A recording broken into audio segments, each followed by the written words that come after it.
Hello, this is the American Medical Association's COVID-19 update. Today, we're talking about how physicians can make their voices heard on the important issue of wearing masks. I'm joined today by Dr. Mina Davaluri, a urologist and health outcomes fellow at Cornell New York Presbyterian Medical Center in New York, Dr. Pratista Quayrala, an obstetrics and gynecology resident at Danbury Hospital and delegate for the AMA Residents and Fellows section, or RFS, in Danbury, Connecticut, and Dr. Megan Srinivas, an infectious disease physician and translational health policy research fellow at UNC, a delegate for the AMA RFS, and the AMA RFS member on the AMA Council on Medical Service in Fort Dodge, Iowa. I'm Todd Unger, AMA's Chief Experience Officer in Chicago. All three of you have been extremely vocal in encouraging the use of masks by the public. Uh, let's start by asking, why is this issue so important to you? And if Dr. Davaluri, if you would start. Yeah, thank you so much, Todd, and thanks for the introduction. I think a lot of the passion for having the mask really started from seeing what I saw here in New York City. I'm a urologist that got transitioned into working under the front lines once COVID, was peaking here, and just seeing sort of the devastating effects that COVID had up front, seeing the amount that the hospitals had to spread, seeing what we sort of had to experience. Prevention is so much better than trying to catch up down the road and treat those issues down the road. And for those reasons, after seeing everything so up close, and now at least in New York, things have started to settle down. While that's not the case in the rest of the country, it really, really highlights the importance of why preventing a second wave, from happening again is so important. And that's why the masks are such an important part of preventing that second wave. Dr. Quayrala? So, in my day to day life, I practice medicine as an obstetrics and gynecology resident. But one of the other hats that I wear is actually as an MD PhD, meaning that I am a scientist. And I have dedicated so much of my life and my time to looking for things that we can do to save lives and to cure diseases. And the craziest thing about everything that's happening right now is that masks are probably more effective at preventing the spread of COVID-19 and saving lives than just about anything that's happening in any lab right now. I think the only other thing that is quite as important as masks, basic hygiene like washing hands, is discovering a vaccine. So for the day-to-day public, this is the way that you show that you care about your own health, that you care about the health of your communities, and that you care about the people in your life who love you and who you love, like your parents who are older, and all the people that you work with. Dr. And, Srinivas? and and just to build off of what both Mina and Pratista are saying, when it comes to being able to take actions that are so small that they barely inconvenience you, but can have such a drastic public health outcome, masks are at the top of that list. I'm an infectious disease physician, but I also have a degree in public health. And so COVID-19 is really these two worlds combined. It's about how can we not only treat those that are falling sick, but how do we prevent it from becoming a further and further outbreak or pandemic? And that's where masks come into play. From what we can see through the model, it's even more effective if we could get 80% of our population to wear masks than it would be to do another lockdown. So it's really about getting on top of it as much as possible to cause as little disruption as possible and enable us to adapt to a new, safer way of living and having still a life at the same time. Masks are really the solution, and prevention is all we have. Dr. Quayrala, why is it so important right now that physician voices especially need to be heard on this and other public health issues? So I think that physicians are in a group of people who have dedicated our lives to taking care of others. We are the ones where if you or one of your loved ones gets sick with COVID, you end up in our hospitals and we take care of you, whether or not you wore a mask. And my goal is that I have fewer people coming into our hospital who are sick. Most of my patients are pregnant, so I very much don't want to see more patients who are pregnant with COVID-19. And we have this unique experience of being physicians caring for COVID patients, but we also are, each and every single one of us, active members of our communities on a scale. So both as a physician, a scientist, but also a human being who has a life that I want to live. Bringing all those perspectives into play and understanding that there is a balance. And like Dr. Srinivas mentioned earlier, masks allow us to continue living the lives that we want to live in the fullest and safest way. How about you, Dr. Davaluri? Absolutely. And I think one of the worst parts about wearing masks right now is that it has become so politicized. And I think that's why it's so critical for physicians to step up and sort of give this voice of, hey, we're really looking at what's for best for you. As Patricia already mentioned, all we're trying to do is do the best that we can for our patients. And all we want is for our patients to be really safe. Personally, as a surgeon, as someone who spends 12 to 14 hours of my day in a mask, of course, wearing a mask off the bat is not something that anyone's used to. And it's getting, it's different. It's a different piece of clothing that we've never really tried before. But also speaking from a perspective of someone who's been doing it for 5+ years of my life every single day, I feel like that I can really lend to maybe the level of discomfort that certain people might feel from wearing a mask and give tips on, how can you wear a mask? How can you wear a mask safely? And this is how I wear my mask every day. I think just hearing that message is so, so critical. And hearing it from people who have been doing it for a long time is particularly important. Dr. Srinivas, I happen to follow you on social media, and I was pretty disturbed about the story you told about what happened because you were so vocal on social platforms about mask wearing. Can you talk about that? Sure. So, unfortunately, as Dr. Davaluri alluded to, it's become a very heightened conversation discussing masks and public health interventions that we should take. And honestly, even just recognizing that COVID-19 is an issue that we need to address from both the medical and public health world. In that setting, as I'm sure several people in the public health world unfortunately have had to experience, you've gotten trolls, you get messaging, you get people who are not exactly happy with you being vocal and vociferous about wanting to do everything you can to advocate for the right mitigation strategies. Unfortunately, about a week ago, actually, when I was on a video conference call with these fine doctors here discussing how we could amp up a mask up strategy ourselves, my parents ended up getting a very disturbing phone call where the person who called actually pretended were calling from my phone. So it looked like they were calling from my phone on my dad's cell phone.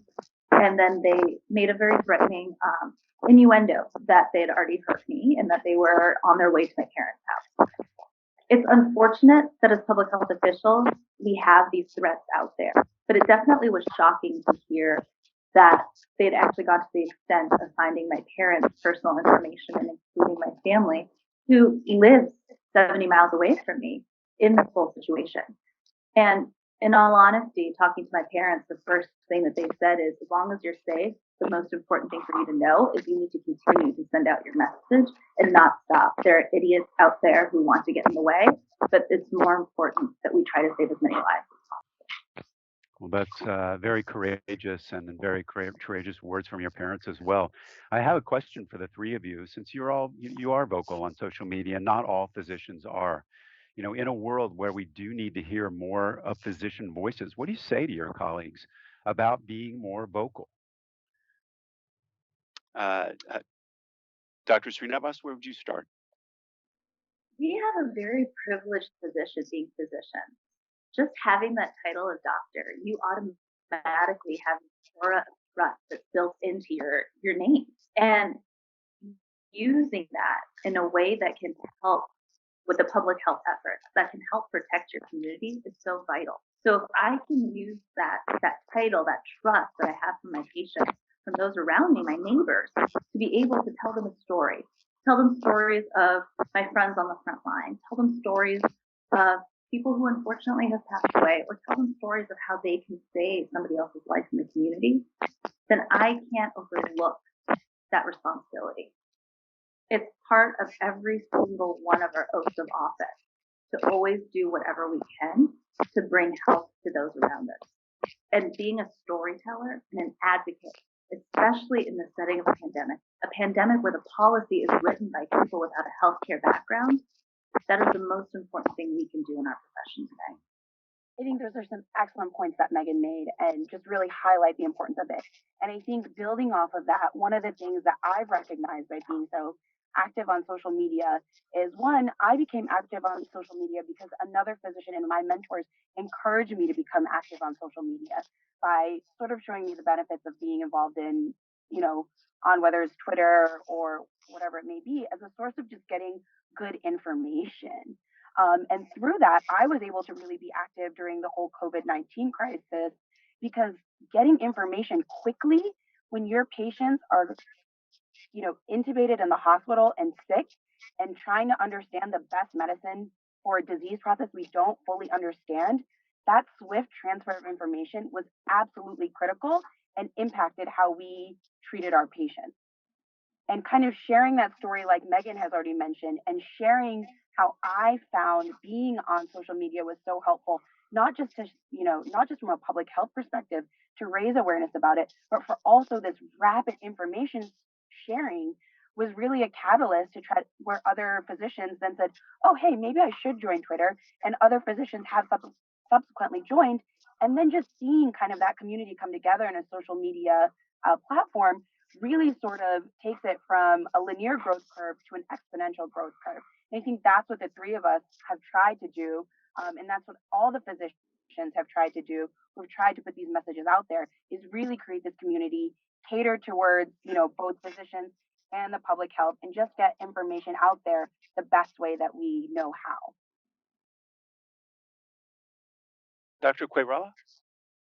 So, for those of you who've been following the medical universe on social media right now, there's actually a paper published and now retracted in the Journal of Vascular Surgery talking about professionalism in medicine.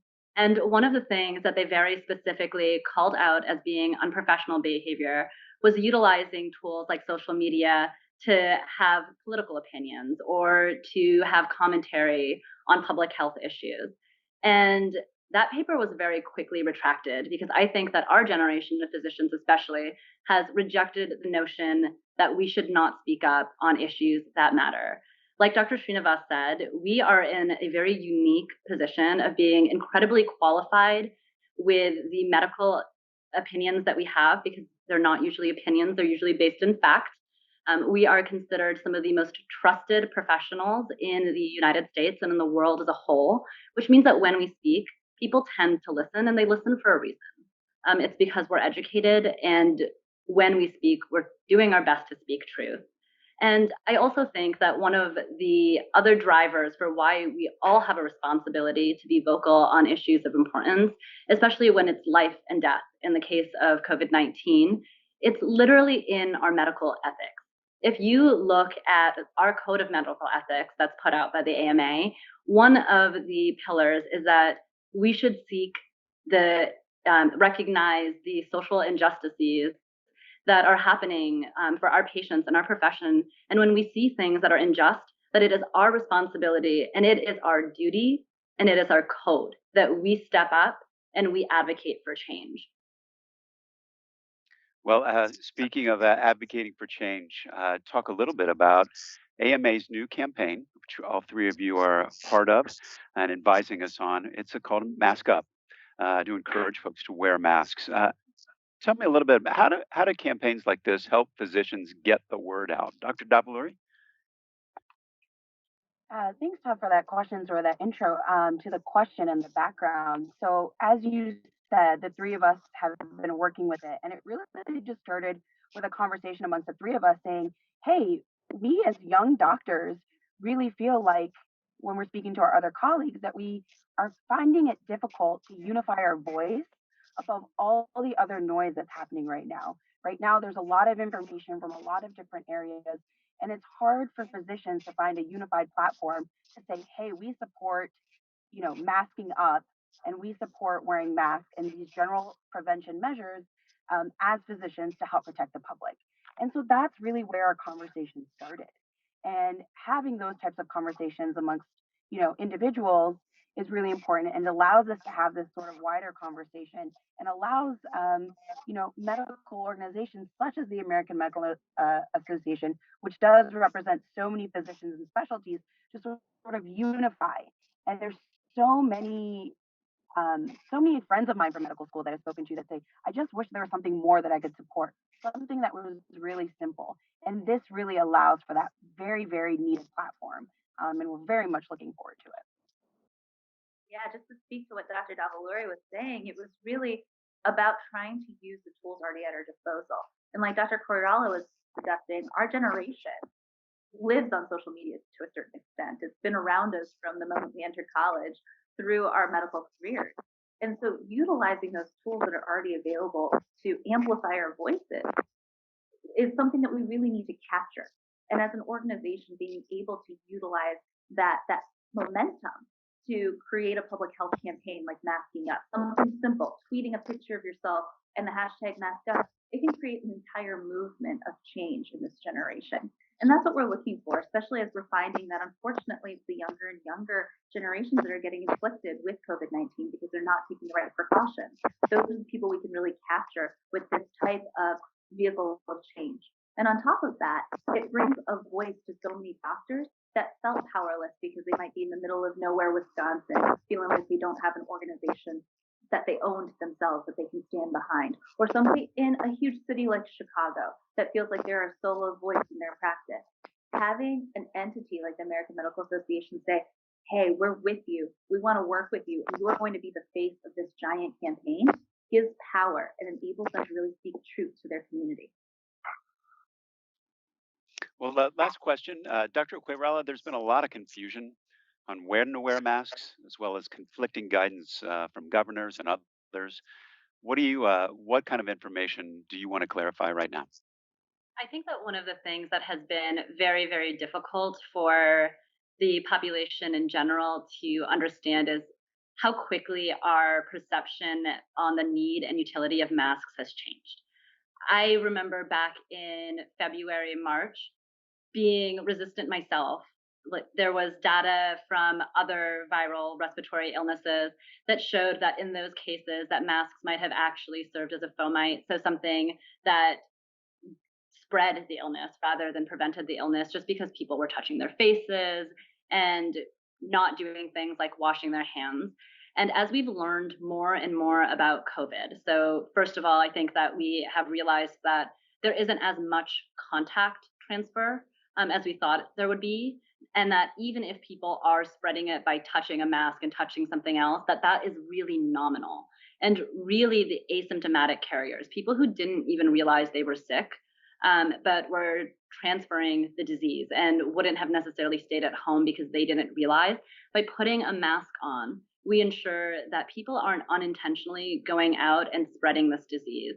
And that's something that I think is unique to COVID compared to some of the other illnesses that we've seen recently, in that there is a large amount of asymptomatic spread. So we just learned more about this disease. And as we learned, the recommendations and the guidelines that we give changed too. That is a normal part of the scientific process. That's a normal part of how we as physicians give advice. We are always looking at data, and we should always be changing our recommendations to do what is most accurate. That is a lot of whiplash, though, for the general public. Right at the beginning of all of this, even the CDC was telling us not to wear masks in public. I still remember Dr. Jerome Adams, our Surgeon General, telling people don't wear masks because we are trying to reserve them for healthcare workers who are on the front line, but also because we didn't fully understand the disease as a whole. And now, as we have more PPE available and people are able to do things like make their homemade masks that are pretty effective to prevent asymptomatic spread, we should all be changing our views as well and wearing masks in public. I think those are really great points. And I think particularly the point made that our recommendations are likely going to change as we move forward is really critical. But I think right now there's 2 points that are really clear and it gets a little jumbled. I think one, wear a mask if you're inside where there's multiple people around you, you have to wear a mask. And two, if you're outside and you're more than 6 to 8 feet away from people, then maybe you don't need to wear a mask. But if you're ever in a scenario where people are within 6 feet of you, whether that's inside or outside, a mask is critical. And that's really the takeaway with masks. Um, and it gives you a fun way to wear tie dye on your face and express yourself. On top of that, we also need to keep in mind that none of this is once again definitive. If you are yelling, if you are playing sports, the range in which your spit or your droplets reaches is further. So if you have any type of contact with other people, even if it's passing by, come and go kind of thing, definitely wear a mask. And for me, it's my Harry Potter mask.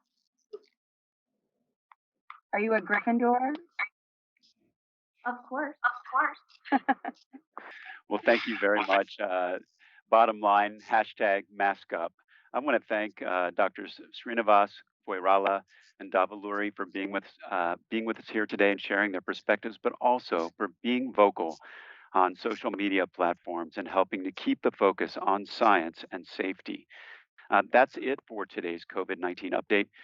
We'll be back tomorrow with another segment. For more information on the AMA's Mask Up campaign, visit ama-assn.org/maskup. For updated resources on COVID-19, go to ama-assn.org/COVID-19. Thanks for joining us today, and please stay safe.